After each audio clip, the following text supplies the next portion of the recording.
읽도록 그럼 하겠습니다. 자, 8월 28일 월요일, 오늘은 스바냐 3장을 함께 읽도록 하겠습니다. 네, 스바냐서는 1장에서는 심판, 2장에서는 구원에 대한 내용을 이야기를 했고요. 마지막 이제 3장에서는 심판과 구원이 동시에 이제 이야기가 됩니다. 네, 아마 여러분들이 보시면서 이거 내가 예전에 읽어봤던 성경 구절인데 싶은 것도 있을 수 있어요. 자, 그러면 함께 성경을 읽으면서 이 말씀을 다시 한번 확인하는 시간을 갖도록 하겠습니다. 패역하고 더러운 곳, 포악한 그 성읍이 화 있을진저. 그가 명령을 듣지 아니하며 교훈을 받지 아니하며 여호와를 의뢰하지 아니하며 자기 하나님에게 가까이 나아가지 아니하였도다. 그 가운데 방백들은 부르짖는 사자요. 그의 재판장들은 이튿날까지 남겨두는 것이 없는 저녁일이요. 그의 선지자들은 경솔하고 간사한 사람들이요.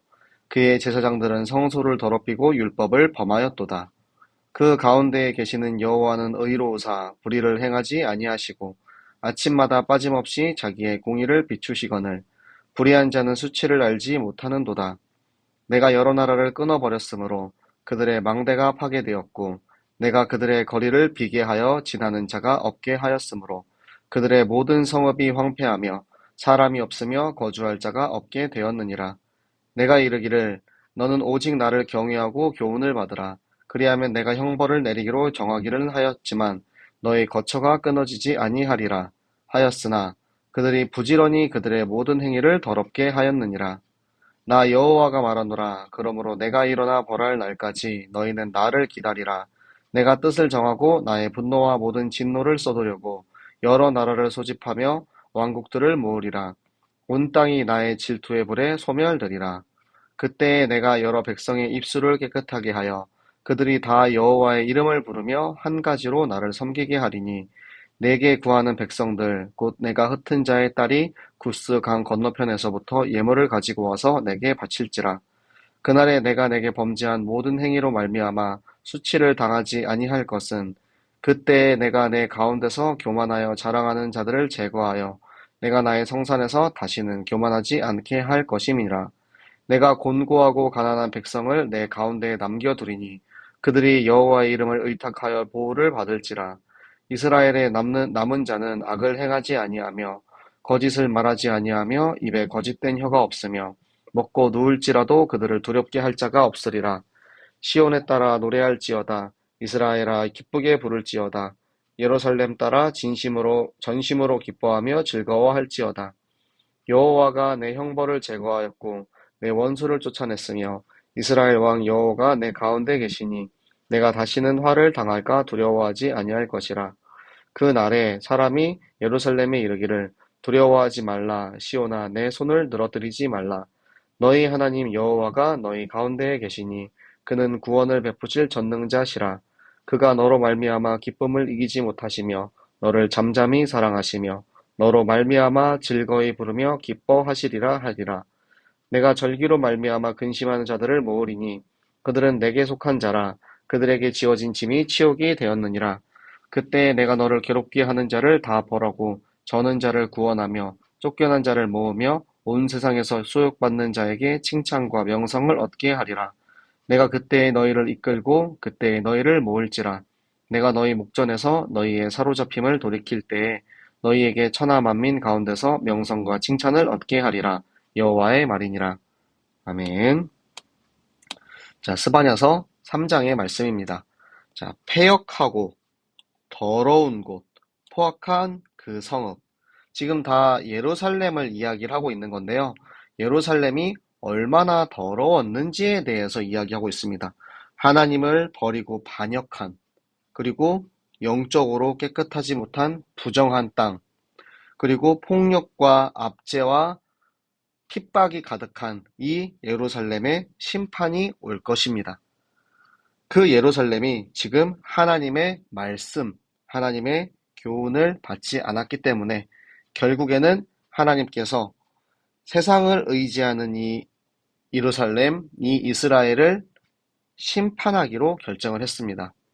그 중에서도 그들의 지도자들이 타락해서 그 재판장들은 탐욕이 너무 넘쳐나는 거예요. 그들의 이런 정치적인 지도자뿐만 아니라 영적인 지도자들도 타락했습니다. 선지자들이 경솔하고 간사한 사람, 여기서 말하는 경솔과 간사한 사람은 사람들과의 관계를 이야기합니다. 특히 자신의 가정에서의 타락을 이야기하고요. 이 제사장들은 하나님의 전 성소를 더럽히며 율법을 범하는 자기의 이익과 자기의 것을 탐욕을 갖기 위해서 사람들을 속이고 뇌물을 받는 그런 행동을 하는 그런 시기의 사람들입니다. 그 가운데에 계시는 하나님께서는 그 중에서도 그 상황 속에서도 기준을 세우십니다. 말씀의 기준을 세우셔서 하나님의 공의를 보여주시는데 불의한 자는 그 공의를 못 보는 거예요. 기준에서 벗어난 것은 불의한 것이고 죄악인데 지금 이것이 내가 지금 기준에서 벗어나 있음을 깨닫지 못하는 수치를 알지 못하는 자가 되는 것입니다. 하나님께서 그래서 예루살렘에게 이스라엘에게 보여주세요. 기회를 자꾸 주시는 거예요. 주변의 나라들을 어떻게 심판하시는지를 하나님이 일부러 보여주십니다. 네, 우리 2장에서 나왔지만 블레셋이 그렇게 교훈을 받았고요. 암몬과 모압이 교훈을 받았고 구스가 교훈을 받았습니다. 그래서 그들이 다 멸망하고 마지막엔 누구였죠? 아수르의 성 니느웨였습니다. 지금 그렇게 하나님께서 주변 나라들에 너희가 교만하여 너희가 선을 넘어서 너희의 성읍이 파괴되고 심판을 받는 모습들을 직접 보여주심으로 이스라엘에게 봐라, 하나님을 떠난 하나님이 없는 저 죄악 가운데 그 가득한 성읍은 어떻게 심판을 받는지 봐라. 그리고 너희가 정신을 차리고 돌아오면 된다 라는 것을 보여주셨는데, 그래서 네가 이제라도 나를 경외하고 교훈을 받으면 이미 너희에게 정해진 이 형벌은 있지만, 왜냐면 지금 이 위에서 이야기했던 수많은 죄악 때문에 이미 이스라엘은 심판을 받기로 작정이 되어 있습니다. 이 죄의 대가를 치러야 하지만 그래도 너희 생명을 끝까지 끊어지지 않게 한 마지막 기회를 너희에게 줄 것인데, 그럼에도 불구하고 부지런히 더러운 행위를 했으므로 그들이 하나님께서 주신 마지막 기회를 발로 차버리게 되는 거죠. 그래서 이제는 결정 났어요. 너희가 기다려라. 심판의 날을 기다려라. 내가 나의 분노를 쏟을. 어떻게요? 하나님께서 강대국을 통하여서 아수르를 통해서 바벨론을 통해서 애굽을 통해서 미디아와 바사를 통해서 하나님께서는 그들을 심판하시는 도구로 사용하셔서 온 땅이 하나님의 질투의 불에 싹 다 소멸되게 되는 것입니다. 자, 여기까지가 하나님께서 이 말씀을 떠난 이스라엘 백성들과 저 강대국들, 저 나라들에 대한 심판에 대한 말씀을 하셨고요. 이제는 다 쓸어버리시고 난 후에 어떻게 이들을 회복하게 하시냐면 그들의 입술을 지키시는 거예요. 거짓된 것을 싹 다 없애시고 새롭게 시작하기 때문에 이제는 우리가 하나님 앞에 입술을 깨끗하게 하여서 나의 말로, 나의 행위로, 나의 죄 가운데서 벗어날 수 있도록. 네, 오늘 이제 특별히 지금 굉장히 많은 분들이 성경을 읽고 계시는데, 자, 오늘부터 성경을 읽으면 오늘부터 우리가 새롭게 해서 시작을 할 수가 있습니다. 그 전까지의 나는, 이전까지 내가 말씀을 멀리하고 말씀을 보지 못했으면 지금부터 새롭게 시작해서 하나님의 말씀 가진 참 제자로 쭉 이어나가면 되는 거예요. 그 모습을 지금 이제 8장까지 보여주시고 9장에서부터 이제 9절부터는 새롭게 되는 우리의 모습을 하나님께서 보여주고 계십니다. 그 중에서도 하나님께서 흩은 자의 딸, 하나님께서 심판을 통하여서 바벨론과 아수르의 포로로 잡혀간 모든 흩어진 제자들이 저 땅 끝에서부터 다시 이제 돌아오는 그림을 보여주고 계십니다. 그래서 이제는 다시는 너희가 수치를 당하지 않을 것이다. 하나님의 심판을 당하지 않을 것이다. 왜냐? 네가 교만하고 자랑하는 것들을 싹 다 제거하여 버릴 것이기 때문에 이제는 네가 나보다 더 사랑하는 세상, 나보다 더 사랑하는 우상, 나보다 더 사랑하는 세상 풍습들을 전부 다 제거해버려서 다시는 너희가 이 하나님을 버리고 수치를 당하는 일이 없도록 할 것이다.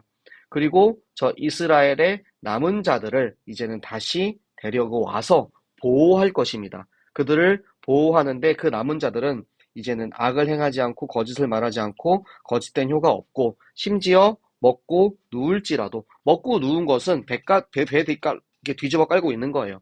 그렇게 무방비 상태일지라 할지라도 하나님께서 우리를 지켜 보호하고 계시기 때문에 시편 23편의 말씀이죠. 하나님의 지팡이와 막대기가 우리를 보호한다라는 확신이 있으면 우리가 문제 속에, 우리가 어려움 속에 있어도 우리가 전혀 두려울 것이 없습니다. 시온에 따라 노래할지어다. 무엇을 노래합니까? 나를 구원하신 하나님의 그 은혜와 사랑을 노래하는 것입니다. 그것을 기쁘게 하나님께 고백하고 전심으로 하나님 앞에 나를 구원하신 그 은혜와 사랑에 대한 감사와 감격이 넘쳐나는 거예요. 하나님께서는 이미 우리를 용서하셨어요. 어떻게요? 그 아들 예수 그리스도를 우리에게 보내심으로 나를 위해서 그 모든 죄악을 감당하시고 죽으신 그 그리스도를 통하여서 우리를 용서하시고 천군 천사를 파송하여서 우리를 보호해 주시며 영원한 생명, 새로운 생명, 새 생명을 주심으로 다시는 우리가 더 그 심판받을 것에 대한 고민과 걱정을 할 필요 없는 두려움 없는 상태가 되는 것입니다. 그래서 우리에게 손을 늘어뜨리지 말라 해요. 우리가 힘이 없으면 손이 처지잖아요. 손을 늘어뜨릴 필요가 없어요. 다시는 낙심하고 좌절할 필요가 없다라는 것입니다. 17절은 제가 어렸을 때 아주 오래된 찬양인데 이 찬양의 가사가 저는 이 성경 구절인지 몰랐어요. 너의 하나님 여호와가 너의 가운데 계시니 그는 구원을 베푸실 전능자시라. 그가 너로 인하여 기쁨을 이기지 못하시며 너를 잠잠히 사랑하시리라. 네, 이런 찬양이 있었는데 제가 급하게 하느라 좀 창피해서 찬양을 조금 이제 부끄럽게 했는데 어렸을 때 제가 찬양을 부르면서 되게 위로를 많이 받았어요. 하나님이 나를 잠잠히 사랑하신대요. 나를 지금 나와 함께 계신데, 내 가운데 계신데요. 심지어 내가 이렇게 부족하고 내가 이렇게 더럽고 내가 이렇게 정말 연약한 사람인데 하나님께서 나를 기뻐하신대요. 그것이 너무나도 위로가 되었던 찬양이거든요. 그런데 그것은 이제는 찬양이 아니고 말씀으로 한 번 더 확인하게 해주시는 거예요. 나와 함께 하신다. 요나단의 믿음이 어디서 나옵니까? 하나님께서 반드시 나와 함께 하신다라는 확실한 믿음을 가진 한 사람 제자로서 있으면 두려울 것이 없는 거예요. 걱정할 것이 없는 거예요. 항상 기뻐하면서 우리가 감사하면서 누리면서 싸울 수가 있습니다. 그런 것처럼 지금 우리를 즐겁게 하시는, 지금 우리와 함께 하시는 하나님께서 지금 나와 함께 하시기 때문에 이 포로로 잡혀간 모든 이스라엘 백성들을 데려와서 회복하십니다. 이번 주 강단의 말씀이죠. 전쟁에서 승리해 나가는 저 요나단과 사울의 군대로 인하여서 블레셋에 잡혀있던 히브리 사람들, 전쟁에서 패배할까봐 두려워서 도망갔던 흩어진 이스라엘들이 다시 돌아옵니다. 하나님께서는 자신의 백성들을 절대 포기하지 않으세요. 하나님의 방법으로, 하나님의 뜻으로, 하나님의 시간표로 이 잡혀가 있는 이 흩어진 제자들을 다 회복시켜서 불러오십니다. 그리고는 이제는 너희가 절기를 지키지 못할까, 예배를 드리지 못할까, 하나님을 떠나서 주일날 예배 오는 것이 너무 힘들고 어려운 그들이, 그 연약한 영혼들이 다시는 너희가 이 과거의 죄 때문에 부끄러워할 필요가 없다. 그것을 모두 하나님 안으로 돌아오면, 말씀 안으로 돌아오면 회복시킬 것이다 라고 말씀을 하시고요.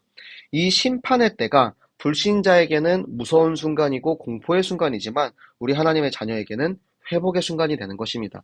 회복의 때에 우리의 대적들을 싹 다 벌하시고 우리가 저는 자, 장애가 있거나 문제가 있거나 어려움이 있는 모든 백성을 구원하시고 쫓겨난 자, 잡혀가 세상에 끌려간 이들을, 세상에 노예된 우리들을 다 모아주셔서 우리가 세상에서 욕먹고 핍박당하고 있는 우리가 하나님의 반전으로 인해서 하나님 우리에게 항상 반대편을 보게 하시죠. 요셉은 종으로 있었지만 그 속에서 하나님께서 축복을 주심으로 그 보디발의 가정과 그 집안이 살아나게 하셨고, 그리고 다윗은 전쟁에서 피해 다니면서 늘 도망 다녔지만 하나님 앞에 찬양하고 기뻐한 그 모습을 통하여서 하나님께서 통일 왕국의 왕으로 예수 그리스도의 그 계보에, 그 족보에 이름이 담기는 그 역사를 임하셨습니다. 그런 것처럼 우리가 하나님의 말씀 가지고 반대편에 서 있으면 하나님께서는 우리가 오히려 칭찬과 명성을 얻게 하시고, 하나님께서 그때 우리를 이끌고 우리를 모으셔서 모든 천하 만민들 가운데서, 모든 세상의 사람들 가운데서, 여러분의 현장에서, 학교에서, 가정에서 하나님의 말씀 가진 우리들을 하나님께서 이렇게 축복하신다고 약속하고 계심을 여러분 오늘도 말씀으로 확인하는 여러분 되시기를 예수 그리스도 이름으로 축복합니다. 네, 오늘 역대 최고 인원들이 와서 함께 이렇게 성경을 읽어주셨는데요. 네, 오늘만 읽는 게 아니고 네, 여러분 유라역은 항상 강제하지 않습니다. 여러분이 오늘 읽고 내일 안 읽으셔도 돼요. 유라역을 참석 안 하셔도 되는데요. 매일매일 날마다 성경 읽기는 계속 하시기 바랍니다. 그래서 여러분이 성경 읽기가 날마다 지속이 안 되시는 분들을 위해서 유라역을 하는 거고요. 유튜브 라이브 성경 읽기. 중요한 것은 you like 성경이에요. 성경을 즐거워하며 좋아하시면서 매일매일 성경 읽기를 지속해 가시는 새로 이제 새 가족 라이기들도 환영하고요. 네, 앞으로 그렇게 성경을 계속해서 읽어 나가시기를 예수 그리스도 이름으로 부탁을 드립니다. 네, 제가 기도하고 마치도록 하겠습니다. 살아계신 하나님 아버지 너무나도 감사합니다. 하나님 오늘도 우리가 함께 성경을 읽게 하심을 감사합니다. 하나님 오늘 이 성경 말씀을 통하여서 하나님 나를 얼마나 사랑하시는지, 나를 얼마나 기뻐하시는지, 나와 함께 하시는 그 하나님을 느끼게 하심을 감사합니다. 하나님 죄 가운데 저주 가운데 있었던 우리를 찾아오신 은혜의 복음으로 우리를 구원하신 그 감사와 감격이 날마다 넘쳐나는 우리가 되게 하시고 하나님 말씀을 통하여서 내 안에 계시는 그 그리스도를 다시 한번 확인하고 확신하는 시간 되게 하여 주시옵소서. 하나님 무엇보다 날마다 성경 읽기를 통하여서 나와 하나님과의 관계가 정립되고 그 관계를 계속해서 이어나가는 하나님의 사랑받는 자녀의 삶을 사는 모든 유라익 식구들 새생명교회 전교인 되게 하여 주시옵소서. 오늘도 말씀 주시고 함께 하신 하나님께 감사드리며 살아계시는 주 예수 그리스도 이름으로 기도드렸습니다. 아멘. 네, 오늘 다들 너무 수고하셨고요. 자, 오늘 참석한 분들 이름으로 해서 출석부 만들 거니까 네, 내일도 빠지지 말고 꼭 다시 참여해 주시기 바랍니다.